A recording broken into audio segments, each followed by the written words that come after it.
if you haven't already, take a moment and watch the previous video where I plugged the subwoofer into the wall and then blew it for the 4th of July. And then come back here. This is a little bit of a continuation on that. But I really want to talk about how a voice coil deals with power and what actually blows a voice coil. Real quick, I did want to show you, this is FU Audio's homepage. This was the FU Audio 750 we blew yesterday. I just want to show you the specs on that.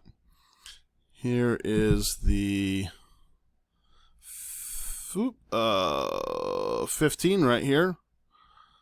So you can take a look at, it says it's 40 pounds. I think it's maybe shipped. It's like I said before, it's 30, 35. It might be close to mid 30s, maybe 33, 34, 35. It is pretty heavy. Voice coil diameter does say an oversized 2.5 inch.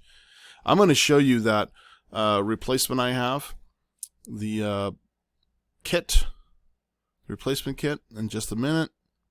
Right there it says motor weight's 36 pounds, RMS 750. And let's see here, BL20 1.3. It's a good little sub. It's actually a 20 millimeters of X-Max. It's actually an 8-layer coil on these, which is pretty cool. I did actually blow the breaker yesterday. It popped, it blew, it smoked, and had to get replaced today. Okay, here is the recone kit for that sub we blew yesterday. It's actually got a pretty short voice coil on this one. It's about like a couple inches. Comes really nice with this. This is a pole cap. Goes right there. You can see that. And then it does come with the dust cap. This dust cap is like carbon fiber or glass fiber or something. It's actually pretty nice dust cap on here. And I think this short stroke actually helped a little bit. That's probably why I had to switch and drop the impedance so it'll take more power, because this is such a short coil. And in fact, to talk a little bit more about that, let's pretend for a moment. Here's your voice coil, and here's the gap. It's moving in the gap. I know, guys, maybe this doesn't quite look appropriate, but trust me, it's a show that kids can watch. Your kids can join you for it. Anyways.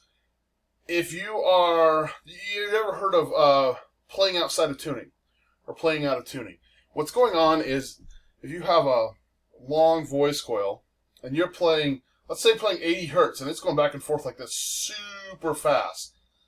Well, the part in the gap is really close, and the gap is wicking away the heat. It's soaking up the heat from the voice coil. And so if it's going really fast here, that part right in the center is cooling off, but the part on the ends is not. It's heating up. To make matters worse, when you're playing really high frequency, you drop impedance, so it's actually soaking up the power. And the reason for impedance is caused by the stroke. When it's moving a lot and it's freely moving, it's creating a lot of impedance. When it's doing like short strokes like this, it's not really getting a lot of impedance. So what happens is the voice coil ends heat up, and they'll actually catch on fire and burn up and be toast. So that's what happens when you play high frequency. Now, if you were to play low frequency, so low frequency is like you got long strokes. So it's going like this, and the voice coil might actually be leaving the gap, especially on the upward stroke.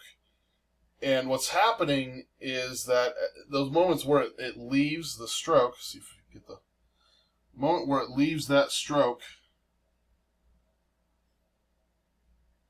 it's heating up.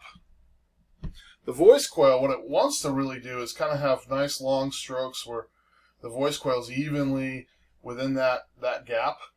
But when it's going out of the gap, that voice coil loses the ability to cool, and it'll actually, that's what causes it. And especially you got your box that's ported to 35 hertz, and you're playing 20 hertz, and it's acting like a big hole, and it's floppy, man. That voice coil is going in and out, and it's not always in the gap, and it heats up quick. Clipping also. So you've seen clipping, it's square stroke. It hurries up to one end, hangs for a moment, hurries to the other end, hangs for a moment, hurries to the other end, hangs for a moment, and that voice coil heats up super quick because it is not cooling. And that's how clipping destroys it, because the voice coil is out of the gap, it's just going back and forth, and it's not cooling properly. This is why, if you ever see torture tests, a lot of companies sometimes will do a torture test, or they'll put a ton of power to their sub for 2 minutes, 3 minutes, 5 minutes, whatever. You'll see them typically they're in the 35 to 45 hertz range, because that really, like I said, that's the stroke that the sub wants to be. They're getting tons of power, and they're designed to be totally fine at that frequency. And they can take probably a lot more power. I think I've seen some where they do 50% more power at those frequencies, and that's because the sub is totally fine. It's wicking away the heat at that. It does, it will get hot by the end of taking 50% more power.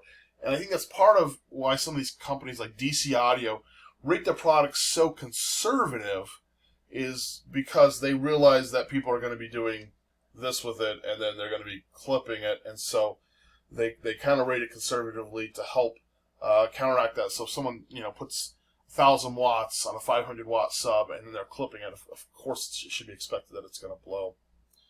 Anyways, so to recap, high frequencies, which is outside of your tuning range, because if you tuned your sub at like let's say you had it tuned at 40 hertz, by the time you hit 50 hertz, it's still going to get a little bit of a stroke, and you're still going to have impedance rise on it. But if you tuned it at 30 hertz, by the time you hit 60 hertz, the impedance drops, and it's just soaking up that power. So playing high, out of your tuning range, playing low, lowers, because it's basically like a big hole, and clipping, don't let the voice coil cool properly. That gap is metal, and then it wicks away the heat, and it goes into the magnet and the rest of the motor. And that's exactly what happened yesterday with the sub. As I was playing, when I was done, you could like barely touch the back of that sub.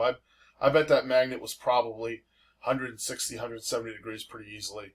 And that was just from overall maybe just 2 minutes of playing. So like I said, I want to cook some eggs on a sub sometime. Anyways, guys, I hope this helps. I hope you had a great 4th, and cheers.